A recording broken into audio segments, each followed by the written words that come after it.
2009 අද වැනි දවසක් දක්වාම ඔවුන් විවිධාකාර සිවිල් ඝාතනයන් සිද්ධ කරා. එතන ඉඳන් එයා වැඩිපුරම මැරුවේ ඒගොල්ලන්ගේයි කියලා කියන මිනිස්සු තමයි මැරුවේ. සටනින් අවසන් කරන්න හේතු වෙන්නේ මේ LTT ත්‍රස්තවාදී තියෙන ම්ලේච්ඡත්වයෙන් නිසා. මං හිතනවා මහින්ද රාජපක්ෂ නම් එහෙම බය නෑ කවුරුත් තමන්ගේ තැන ගනී කියලා. එහෙම බයක් තිබුණා නම් විමල් වීරවංශව සම්බන්ධ කරගන්නේ නෑ. පසුගිය දවසේ මේ අර්ජුනා රාමණදාන් අපේ පාර්ලිමේන්තු මන්ත්‍රීවරයා යම් ප්‍රකාශයක් කරනවා කොටියා කියලා කියනකොට මට ආඩම්බරයක් දැනෙනවා. ලණුවක් ඒ කියන්නේ කඹයක් ඇදලා මේ පැත්තට මේ පැත්තට. හමුදාවෙන් මහ රෑ ඒ මිනිසුන්ට කඹය අල්ලගෙන මේ පැත්තට එන්නයි කියලා. දැන් ඔබ මේ නගන චෝදනාව අපිට මතකයි 2015 මහින්ද රාජපක්ෂයෙන් පහ වෙලා මෛත්‍රීපාල සිරිසේන ජනාධිපතිවරයා බවට පත් වෙද්දිත් ওই චෝදනාව යන්නුටත් තිබුණා. ඔව් ඉතින් ඒකනේ ඒගොල්ලන්ගේ රස්සාව. ඒගොල්ලන්ට ආදායම් ලැබෙන්නේ එහෙමයි. මේක කවුරු හරි සැලසුම් සහගතව කරන දෙයක්. මේ ආණ්ඩුවත් කරන්නේ සූදුවක්. උතුරු නැගෙනහිර දේශපාලන සහ මුස්ලිම් පක්ෂ ඒගොල්ලෝ කරන්නේ සූදුවක්. මේක දේශපාලන සූදුවක්. ඒ වගේම තමයි පිටරටවල් වල ඉන්න ඔය LTT ඩයස්පෝරාව කියන එක. උන් කරන්නේ තක්කඩි සූදුවක්. උන් මේකට කෝටි ගණන් සල්ලි එකතු කරනවා. උන් ජීවත් වෙන්නේ සම්පූර්ණයෙන්ම මේ ප්‍රශ්නේ විකුණලා.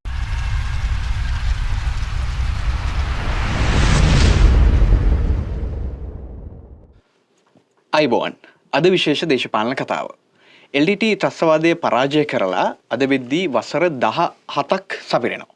අපි දන්නවා මේ 1975 දී එවකට උතුරු ප්‍රදේශයේ මේ නගරාධිපති යාපනයේ නගරාධිපති දොරයප්පා ඝාතනය කිරීමෙන් තමයි LTT සංවිධානය උන්ගේ සටන් ක්‍රියාකාරකම් ආරම්භ කළේ. එතන පටන් 2009 අද වැනි දවසක් දක්වාම ඔවුන් විවිධාකාර සිවිල් ඝාතනයන් සිද්ධ කරා. විශේෂයෙන් අපේ ආර්ථික මර්මස්ථානවලට ආගමික සිද්ධාස්ථානවලට ප්‍රහාරල් කළා. මේ සියලු සටන්වල අවසානයේදී අද වන් දවසක දැනට වසර 17කට පෙරදී LTT සටන් නායකයා ඝාතනය වීමත් සමග මේ LTT සංවිධානයේ අවසානය සටහන් වුණා.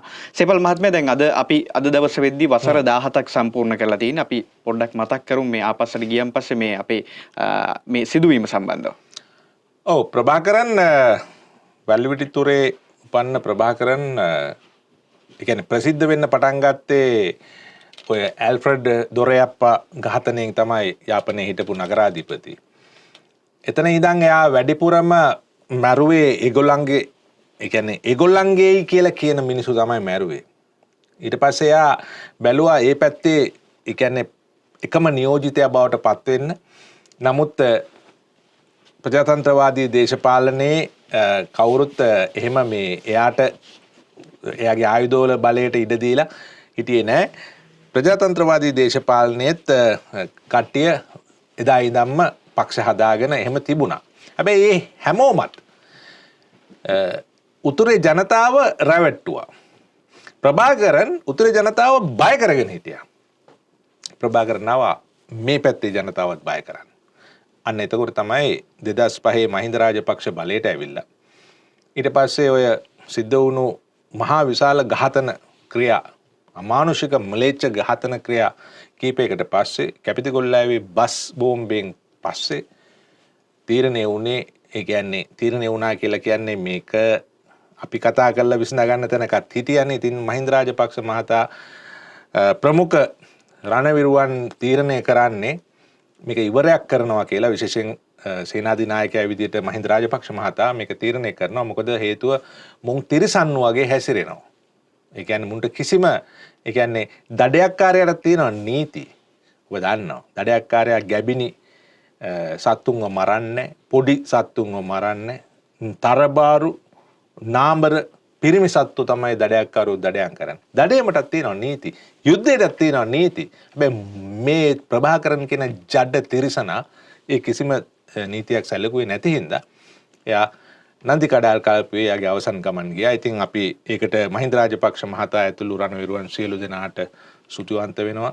අපි හැමදාමත් මහින්ද රාජපක්ෂ මහතාව ආදරයෙන් සිහි කරනවා. එයාගේ දේශපාලන කටයුතු වලට අපි විරුද්ධ වෙන එක වෙන එකක්. හැබැයි මේ වැඩේ ඉවර කළා මේ රටට නිදහස ලබා දීම සම්බන්ධයෙන් ඔහු හැමදාම ආදරයෙන් ස්මරණය කරනවා. මම හිතන්නේ තව අවුරුදු 100 ගණනක් ගියත් ඒක සිද්ධ වෙනවා. ඔහු කවදා හරි මේ රටේ ඒ කියන්නේ දේවත්වයට පත් වෙන පුද්ගලයෙක් බවට පත් වෙනවා. මේකේ අගය දැනෙන්නේ තව කල් ගියාමනේ. දැනටමත් අගය දැනෙමින් තියෙනවා. ඉතින් ඒක නිසා ඒක තමයි 2026 වෙනකොට තත්ත්වය. අද වෙනකොට සිද්ධ වෙන දේවල් දිහා බැලුවාම ඒක මහින්ද රාජපක්ෂව දැන් කාටත් මං හිතන්නේ වැඩි වැඩියෙන් සිහියට එනවා. දැන් මේක අර ඒ සිහිපත් කිරීම අපි සිද්ධ කරන ගමන් දැන් අපේ වැඩසටහන දේශපාලනික නිසා මේක දේශපාලනික පැතිකඩ සම්බන්ධව අපිට සාකච්ඡා කරන්න වෙනවා. දැන් මීට පෙර 2005 මහින්ද රාජපක්ෂ බලයට පත් වෙන්න කලින් විවිධ නායකයන් යටතේ මේ සම්බන්ධව සාකච්ඡා මාර්ග අරගෙන තිබ්බා. සටන් විරාම වලට ගිහිල්ලා තිබ්බා. ඒත් එක්කම මේක මේ සටනකින් තොරව සාකච්ඡා මාර්ගෙන් විසඳන්න පුළුවන්ද කියන සාකච්ඡාවල නිරත වෙලා හිටියා. 2005 අවසාන වශයෙන් මේක මේ සටනින් අවසන් කරන්න හේතු වෙන්නේ මේ LTT ත්‍රස්තවාදයේ තියෙන ම්ලේච්ඡත්වයෙන් නිසා. දැන් 2005 දී එක්සත් ජනතා නිදහස් සන්ධානය නියෝජනය කරලා මහින්ද රාජපක්ෂ බලයට එද්දී ජනතා විමුක්ති පෙරමුණේ සහයෝගය ලැබුණා. දැන් අද පාලන බලයේ ඉන්නේ ජනතා විමුක්ති පෙරමුණ ප්‍රමුඛ ජාතික ජන බලවේගයේ නිසා දැන් හෙට පැවැත්වෙනවා මේ බත්තරමුල්ලේදී ජාතික විජයග්‍රාහී සැමරුම් උත්සවයේ ජනාධිපතිතුමාගේ ප්‍රමුඛත්වයෙන්. මෙතෙන්ට මං හිතන්නේ නැහැ සාමාන්‍යයෙන් දේශපාලනිකව අපිට පෙර ඉතිහාසෙත් එහෙම සිද්ධ නොවුණු නිසා මහින්ද රාජපක්ෂට ඇරයුමක් සිද්ධ වෙයි කියලා. ඒක වෙන එකක් නෑ. ඒක කවදාකවත් වෙන්නේ නෑ. ඒක තමයි ඒගොල්ලන්ගේ ඒ කියන්නේ අනුර කුමාර දිසානායක ප්‍රමුඛ කණ්ඩායමේ එකම දේශපාලන ක්‍රියාන්විතය තමයි මහින්ද රාජපක්ෂගේ නම සහ රූපය මකා දැමීම දේශපාලන සිතියමෙන් ලංකාවේ. ඒක නිසා ඔහුට ආරාධනා කරයි කියලා අපි කවදාකවත් හිතන්නේ නැහැ. හරිනම් ඉතින් ආරාධනා කරන්න ඕනි තමයි. ඔහුටත් ආරාධනා කරන්න ඕනේ. රනිල් වික්‍රමසිංහටත් ආරාධනා කරන්න ඕනේ. චන්ද්‍රිකා බණ්ඩාරනායකටත් ආරාධනා කරන්න ඕනේ. මෛත්‍රීපාල සිරිසේනටත් ආරාධනා කරන්න ඕනේ. හිටපු හැමෝටම ගෝඨාභය රාජපක්ෂ හිටපු හැම එක්කෙනෙකුටම ජනාධිපතිලා වශයෙන් ගත්තොත් එයාට ආරාධනා කරන්න ඕනේ. මොකද ඒගොල්ලෝ ඒගොල්ලන්ගේ ප්‍රමාණයෙන් යම් දේවල් කරලා තියෙනවා මේ යුද්ධය සමනයට පත් කරන්නට. ඒ භාවිතාව සේපල් මහත්තයා අපි දැන් ඉතිහාසයේ ගත්තොත් අවුරුදු 5ක් ආපස්සට හැරලා බැලුවත් අපිට දේශපාලනික භාවිතාවේ ඒක අපි හුරු පුරුදු නැති දෙයක් අපිට. ඔව් එහෙම වෙන්නේ නැහැ. ඒක එහෙම වෙන්නේ නැත්තේ ඒ කියන්නේ පෞරුෂය අතින් හීනයි ලංකාවේ දේශපාලන නායකයෝ. දැන් නිකන් හිතන්නකෝ අපේ මට්ටමින් ගත්තොත් මේ ස්ටුඩියෝ එක ඇවිල්ලා මම විතරක් වැඩසටහන් කරන්නේ නැහැ මම. ඒ කියන්නේ මම මේකේ තරුණ අයට ඒ යම් ප්‍රාමාණික දැනුමක් තියෙන අයට හැමෝටම මේකේ අවස්ථාව දෙනවා හැමතිස්සෙම.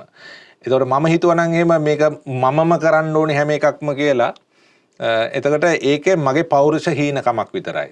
ඒක අදාළ තැනදී අදාළ අයට ඒ අවස්ථාව දෙන්න ඕනේ. ඉතින් මං හිතනවා මහින්ද රාජපක්ෂ නම් එහෙම බය නැහැ කවුරුත් තමන්ගේ තැන ගනී කියලා එහෙම බයක් තිබුණා නම් විමල් වීරවංශව සම්බන්ධ කරගන්නේ නැහැ. ඔහුගේ පක්ෂයට ඔහුගේ ආණ්ඩුවට කවදාක්වත්. මොකද විමල් කියන්නේ නිකන් මේ කියන්නේ ඔහුගේ කතාවෙන් ඒ දවස්වල දැන් නම් ඒක නැහැ. නමුත් ඒ දවස්වල ඔහුගේ කතාවෙන් යම්කිසි විදියකට ජනතාව හරවන්නට පෙරලන්නට පුළුවන් පුද්ගලයෙක් විදියට ප්‍රකට වුණා. ඉතින් ඒක නිසා JVP එකේ අය හැමදාම බයෙන් හිටියේ. ඒගොල්ලෝ කොච්චර බයෙන් හිටියද කියලා කියනවා නම් දැන් ඒගොල්ලෝ බලය අරගෙනත් ඒගොල්ලෝ ඉන්නේ බයෙන්. මහින්ද රාජපක්ෂ දිහාවට මේ සෙනග ඇදෙයි කියන බයෙන් ඉන්නේ. ඒක නිසා තමයි ඒගොල්ලෝ මේ හැම දෙයක්ම ඒ කියන්නේ ඒගොල්ලෝ රට ගැන නෙමෙයි හිතන්නේ. ඒගොල්ලෝ හිතන්නේ මහින්ද රාජපක්ෂව එයාගේ නමයි රූපෙයි මකන්නේ කොහොමද කියලා. ඉතින් ඒක නිසා අර පැත්තට වාසි වෙලා තියෙනවා. LTT ඩයස්පෝරාවට වාසි වෙලා තියෙනවා. ඒගොල්ලෝ කරන වැඩ ඒගොල්ලෝ දිගටම කරගෙන යනවා. මේ වෙනකොට ඔස්ට්‍රේලියාවේ ඒ කියන්නේ ජෙනොසයිඩ් මොනියුමන්ට් කියලා දෙයක් නිර්මාණය වෙමින් තියෙනවා. ඒක මට මතක නැහැ ඒකේ පෙනල් හිල් හෝ මොකක් හරි තැනක වෙස්ටර්න් ඕස්ට්‍රේලියාවල මේ පුද්ගලයාගේ නම හිව් මැක්ඩර්මට්. හිව් මැක්ඩර්මට් තමයි මේ පොලිටිෂියන්. මෙයා කියනවා ජෙනොසයිඩ් එකක් වුණා කියලා. ජෙනොසයිඩ් එකක් කියලා කියන්නේ ඇත්තටම ඒ කියන්නේ UN එක මේක නිර්වචනය කරලා තියෙන මේ වචනය ඒක ඇතුලේ තියෙන්නේ නිජ භූමිය අහිමි කරලා ඒ මිනිස්සුම සම්පූර්ණයෙන්ම අතුගාලා දාන එකට තමයි ජෙනොසයිඩ් කියලා කියන්නේ. එහෙම දෙයක් වෙලා නැහැ. අර යාපනයේ තවමත් ඉන්නේ දෙමළ මිනිස්සු තමයි. කිලිනුච්චි තවමත් ඉන්නේ දෙමළ මිනිස්සු තමයි. එතකොට එහෙම ජෙනොසයිඩ් එකක් මේකේ වෙලා නැහැ. හැබැයි ජෙනොසයිඩ් මොනියුමන්ට් එකක් හදනවා ඔස්ට්‍රේලියාවේ. ඉතින් ඔස්ට්‍රේලියාවේ ඉන්න සිංහල මිනිස්සු මේව සම්බන්ධයෙන් මොනව හරි කරනවද නැද්ද කියලා අපි දන්නේ නැහැ. කොහොමදත් මේ ආණ්ඩුව නම් ඒවට කිසි කතාවක් නැහැ. මේ ආණ්ඩුවට ඒවට යමක් කරන්න හයියකුත් නැහැ. අනුර කුමාර දිසානායක කියන්නේ එහෙම හයියක් තියෙන පුද්ගලෙක් නෙමේ සමහරු කියනවා නූතන එලාර කියලා. ඉතින් දන්නේ නැහැ කොහොම වෙයිද කියලා. මේගොල්ලෝ ඉන්නේ තව අවුරුදු 2-3 ඒකින්ද අපි සද්ද නැතුව ඉන්නවා. අපිට ඊට පස්සේ මේක හදාගන්න පුළුවන්. 2009 මේ යුද්ධ ජයග්‍රහණයට පස්සේ විවිධ අවස්ථාවල උතුරේත් දකුණේත් යම් යම් සාකච්ඡා ඇති වුණා මේ සම්බන්ධව. දැන් විශේෂයෙන්ම උතුර තුලත් දකුණ තුලත් මේ සංහිඳියාව නැති වෙන මට්ටමේ සාකච්ඡාවල් විවිධ පාර්ශව මූලික වෙලා ගොඩනගාගෙන තියෙනවා. දැන් පසුගිය දවසේ මේ අර්ජුනා රාමනදාන් අපේ පාර්ලිමේන්තු මන්ත්‍රීවරයා යම් ප්‍රකාශයක් කරනවා කොටියා කියලා කියනකොට මට ආඩම්බරයක් දැනෙනවා. ඒත් එක්කම දැන් ඔහු ප්‍රකාශ කරනවා මේ ඉන්දියාවේදී තමයි මේ ප්‍රකාශය කරන්නේ. ඔහු ඉන්දියාවේ සංචාරයක නිරත වෙනවා මේ දවස්වල. ලංකාවට ඔහු පැමිණි වහාම අත්අඩංගුවට ගන්න යම් සූදානමක් තියෙනවා කියලාත් ඔහු ඉඟි පළ කරනවා. දැන් ඔහු වරින් වර අපි දැක්ක මේ ඔය යුදමය තත්වයේ සම්බන්ධව මේ LTT ත්‍රස්තවාදී ක්‍රියාකාරකම් සම්බන්ධව යම් යම් ප්‍රකාශ කරලා තිබ්බා. මේ අර්ජුනාගේ ක්‍රියාකලාපයේ මොන වගේ පැත්තකටද මේ ඔහු හරවන්නේ? ඔව් දැන් දෙමළ පුද්ගලයෙක් විදිහට ප්‍රභාකරන්ව අදහන පුද්ගලයෝ ඉන්නවා දෙවියෙක් විදිහට. මේ සිංහල මිනිස්සු අතරේ මහින්ද රාජපක්ෂව දෙවි කෙනෙක් විදිහට අදහන පුද්ගලයෝ ඉන්නවා වගේ. ඒගොල්ලන්ගේ දේශපාලන සමාජ වොමනාවන් අනුව ඒගොල්ලෝ හිතන පතන විදිහ අනුව ඒගොල්ලෝ හිතනවා සමහරු හිතනවා ප්‍රභාකරන් කියන්නේ දෙවි කෙනෙක් කියලා. එහෙම හිතන්න ඒගොල්ලන්ට ඉඩක් තියෙනවා. හැබැයි එහෙම හිතුවට ඒගොල්ලන්ට ලංකාවේ ප්‍රභාකරන්ගේ පිළිරුවක් හදලා ඒකට පූජෝපහාර පවත්වන්න අපි ඉඩ දෙන්නේ නැහැ. ඒක කරන්න දෙන්නේ නැහැ. මොකද අපි එයාව ලේබල් කරලා තියෙන්නේ ම්ලේච්ඡ ත්‍රස්තවාදියෙක් විදිහට. එතකොට එයාගේ රූප හදන්න ඒවට පූජෝපහාර පවත්වන්න අපි ඉඩ දෙන්නේ නැහැ. නමුත් මියගිය දෙමළ මිනිසුන් වෙනුවෙන් ඒගොල්ලෝ යම් කිසි විදියක සැමරීම් කරනවා. ඉතින් ඒවා ඒගොල්ලන්ගේ අයිතිය. ඒවා නැහැයි කියන්න බැහැයි කියන්න ඕනේ නැහැ.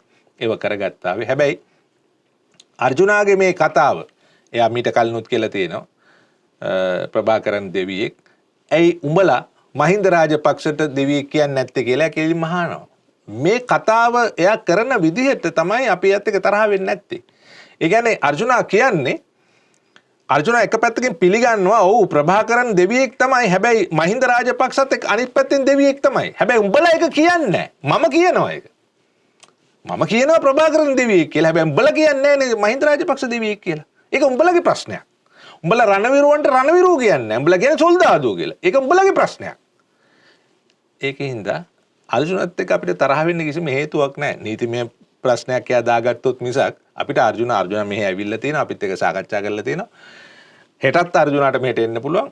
හෙටත් අර්ජුනට සිංහල පළාතකින් මේ සිංහල පළාත් කියලා පළාත් නැහැ. ඉතින් හැබැයි වැඩිපුර සිංහල අය ඉන්න පළාත් වලින් යට ඡන්දෙ ඉල්ලන්නත් පුළුවන් ඕන. හැබැයි මේ ප්‍රශ්නේ තියෙන සේපල් මහත්මයා දැන් අර තහනම් කරපු සංවිධානයක් ත්‍රස්තවාදී කණ්ඩායමක් විදිහට හඳුනාගත්තු සංවිධානයක්. දැන් එවැනි සංවිධානයක නායකයෙක් සම්බන්ධව ඒක අර උස්සලා තියෙන විදිහ ප්‍රකාශ කරද්දී නීතිමය පැත්ත කොයි වගේ වෙයිද? ඔව් අවශ්‍ය නම් එයාට විරුද්ධව නීති ක්‍රියාත්මක කරන්න පුළුවන්. මං හිතන්නේ එහෙම නොකර ඉන්නේ මේ ආණ්ඩුව හින්දාමත් නෙමෙයි. මං හිතන්නේ වෙන ආණ්ඩුවක් තිබුණත් ඒක කරන එකක් නෑ. මොකද සාමාන්‍යයෙන් අපි අයිතිය පිළිගන්නවා ඒගොල්ලන්ගේ. අර ඔන්න ඔය කියන අයිතිය. ඒ කියන්නේ ඒගොල්ලෝ දෙමළ වීම නිසා ඒගොල්ලන්ට යම්කිසි අසාධාරණයක් සිද්ධ වුණාය. ඒතකොට යුද්ධය අවසන් කරන්න ගිහිල්ලා මේ කොටි ත්‍රස්තවාදීන් මරා දමන්නට ගිහිල්ලා යම් පිරිසක් සිවිල් ජනතාව මිය ගියාය. එතකොට එතන අසාධාරණයක් වුණාය. නමුත් අපි දැකලා තියෙනවා වීඩියෝස් මේ දෙමළ මිනිසුන්ව බේරගන්න හමුදාව මොන්න තරම් ප්‍රයත්නයක් දැල්ලා. ඒ කියන්නේ නන්දි කඩාල්ද කලපුවද නැත්තම් වෙන එකක්ද මං හරියට දන්නේ නැහැ. කියනම ලණුවක් ඒ කියන්නේ කඹයක් ඇදලා මේ පැත්තට මේ පැත්තට. හමුදාවෙන් මහරෑ ඒ මිනිසුන්ට කඹය අල්ලගෙන මේ පැත්තට එන්නයි කියලා. ළමයි පුංචි ළමයි අරගෙන එනකොට සමහර ළමයි ගහගෙන ගිහිල්ලා තියෙනවා. ඒ වතුරේ හමුදාවේ අපේ කොල්ලෝ පැනලා බේරගෙන තියෙනවා. මේ මිනිසුන් අම්මලාව දෑතින් අරගෙන ඇවිල්ලා තියෙන වයසක අම්මලාව අවසන් සටනේදී. ඉතින් මේ වගේ දේවල් කළේ මේ ජෙනොසයිඩ් කියන එකක් එතන තිබ්බේ නෑ. අපිට ඒගොල්ලන්ගේ නිජබිම් මුදුර ගන්න ඕමනාවක් තිබ්බේ නෑ. ඔය වෙස්ටර්න් ඕස්ට්‍රේලියාව වල සිංහල මිනිස්සු ඉන්නවා නම් අර මේ හියු මැක්ඩර්මට් කියන බූරුවගෙන් අහන්න ඕනේ කොහෙද මෙහෙ ජෙනොසයිඩ් එකක් උනේ කියලා. තම්සලට ඕනේ තරම් ඔය පිළිම හදන්න අරවා මේවා සමරු පලක හදන්න ඕන එකක් හදා ගන්නවා. කැනඩාවෙත් හදනවා, ඕස්ට්‍රේලියාවෙත් හදනවා. හැබැයි මෙහෙ හදන්න බෑ. මෙහෙ හදන්න අපි දෙන්නෙත් නෑ. එතකොට ඒ ඡන්ද උවමනාවට කරන වැඩ. ඒක ඒ හැම රටේම සිද්ධ වෙනවා. එංගලන්තෙත් සිද්ධ වෙනවා. කැනඩාවේ සිද්ධ වෙනවා. ඕස්ට්‍රේලියාවේ සිද්ධ වෙනවා. ප්‍රංශයේ සිද්ධ වෙනවා. ඒ ඡන්ද ටික ගන්න. හැබැයි තමුසලා ඔය ඡන්ද ගත්තයි කියලා, ඡන්ද දුන්නයි කියලා අපිට ප්‍රශ්නයක් වෙන්නේ නැහැ. හැබැයි මේ ආණ්ඩුව උත්සාහ කරනවා දැන් ඒ ඊතර ඉන්න ඔය LTT ඩයස්පෝරාවේ කණ්ඩායමට ලංකාවේ ඡන්ද අයිතිය දෙන්න. ඒක මේ ආණ්ඩුව කරන්න හදන තක්කඩි වැඩක්. ඒක කෙරුවොත් එතකොට සිංහල මිනිසුන්ටත් හම්බ වෙනවා තමයි ඡන්ද අයිතිය. හැබැයි සිංහල මිනිසුගේ ඡන්ද ටික බෙදෙනවා. අර ඡන්ද ටික එක ගොඩට හම්බ වෙනවා. එතකොට ලංකාවේ ඒත් මං කියන්නේ මහ ලොකු වික්‍රමයක් වෙන්නේ නැහැ. හැබැයි ඒක ආණ්ඩුවක් නොකළ යුතු තත්ත්වයක්. පිටරටේ ඉන්න තමන්ගේ මිනිසුන්ට ඡන්ද දෙන්න වෙනත් රටවලත් අවස්ථාව දීලා තියෙනවා. හැබැයි මේ වගේ ප්‍රශ්නයක් නැති රටවල. මේ වගේ ප්‍රශ්නයක් තියෙන ලංකාව වගේ රටක ඒ දේ නොකළ යුතුයි. ඒක මේ රටට වග කියන්නේ නැති, මේ රටේ ජීවත් වෙන මිනිසුන්ට වග කියන්නේ නැති මිනිසුන්ට ඡන්ද අයිතිය දීලා කරන අවුලකට අඬ ගහන, අවුලකට අතවනන වැඩක් ඒක. ඒක නිසා මේ ආණ්ඩුව ආවත් හරි මං හිතන විදියට ඔය මොනියුමන්ට්ස් හැදෙන ඒවා අරවා මේවා ඒවා වැඩි දැන්. ඒ කියන්නේ LTT ත්‍රස්තවාදීන්ට එළියේ ඉන්න ත්‍රස්තවාදීන්ට මේක රජමගුල් සමයක් විදියට තමයි හැදින්නේ. ඉතින් අර්ජුනත් ඒ හයියාරං කෑ ගහනවා වෙන්න පුළුවන්, සල්ලි වලට කෑ ගහනවා වෙන්න පුළුවන්, මොනවා හරි කමක් නැහැ. හැබැයි අර්ජුනා එයාගේ සීමාව දැනගන්න ඕනි, සීමාව ලකුණු කරගන්න ඕනි කියන එක අපි මතක් කරනවා. දැන් ඔබ මේ නගන චෝදනාව අපිට මතකයි 2015 මහින්ද රාජපක්ෂ ඇමතිකින් බලෙන් පහ වෙලා මෛත්‍රීපාල සිරිසේන ජනාධිපතිවරයා බවට පත් වෙද්දිත් ඔය චෝදනාව ඒ ආණ්ඩුවටත් තිබුණා.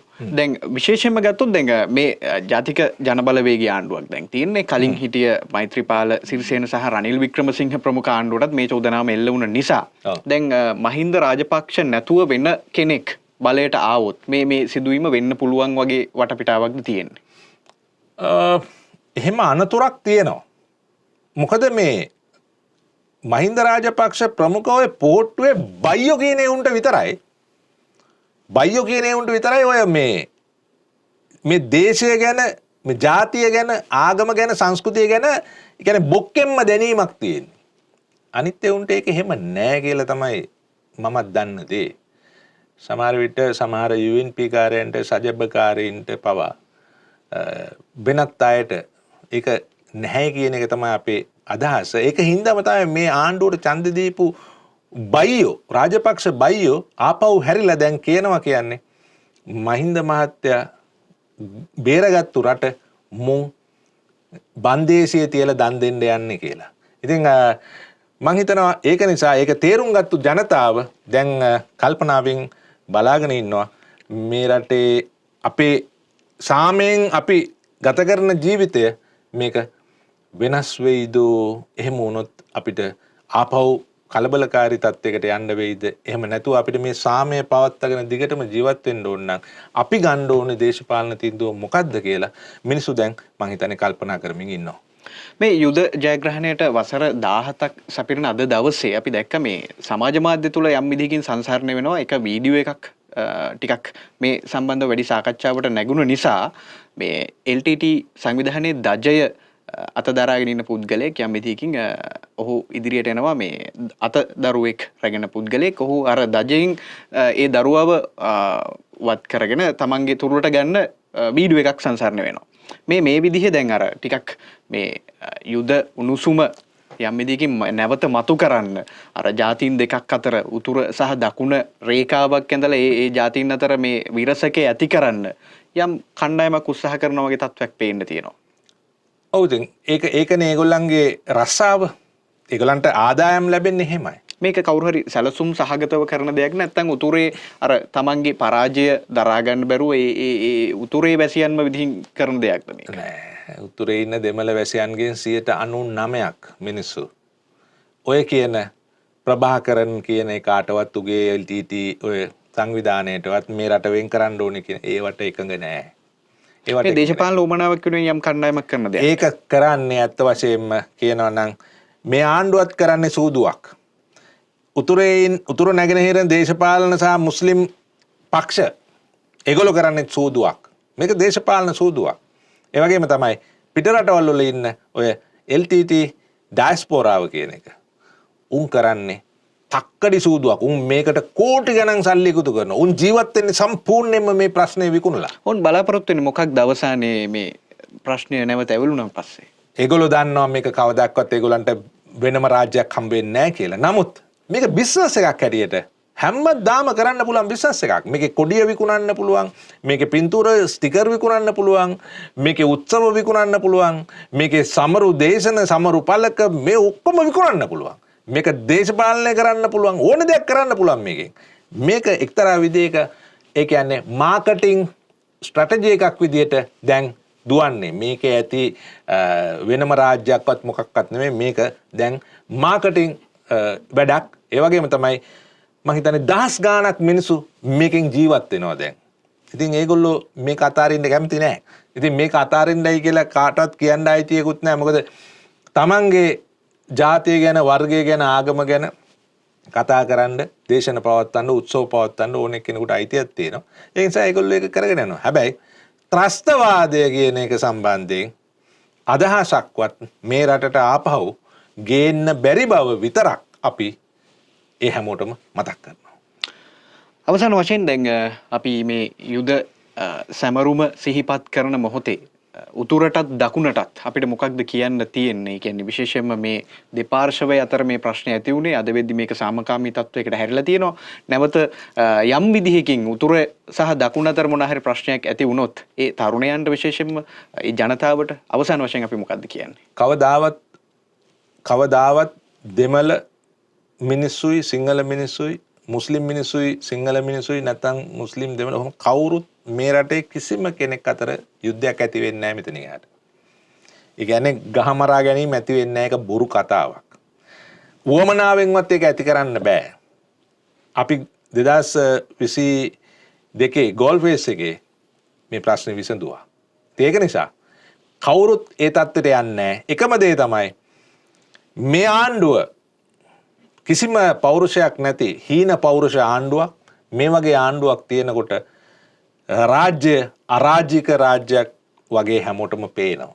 ඒක නිසා අර සුද්දිලගේ කතාවේ චිත්‍රපටියේ මට මතක් වෙනවා මේ සුද්දිගේ මිනිහා හිරේ ගිහිල්ලා ඉන්න දවස් වලට සුද්දි බඩු ගන්න කඩේ මුදලාලිගේ ඉඳන් ඒ ගමේ ඉන්න එවුන්ගේ ඉඳන් ඔක්කොම මේ සුද්දිව පාවිච්චි කරනවා.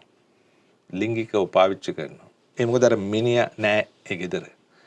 ඒ වගේ අරාජික රාජ්‍යයක් කියන්නේ නිකන් මිනිහෙක් නැති ගෙදරක් වගේ. ඒකට පිටේ උන් රිංගනවා. ඒ හින්දා ඒක අපි හෙට අනිද්දා වෙනකොට ඒ කියන්නේ තව අවුරුදු 2-3කින් හෙට අනිද්දා කියන්නේ එහෙමයි. ප්‍රජාතන්ත්‍රවාදීව විසඳගත්තට පස්සේ මේ ප්‍රශ්නේ සම්පූර්ණයෙන්ම විසඳෙනවා. එච්චරයි. වෙන මුකුත් ප්‍රශ්නයක් උතන නැහැ. බොහොම ස්තුතියි. නැවත මුණ ගැහෙමු. ජය වේවා.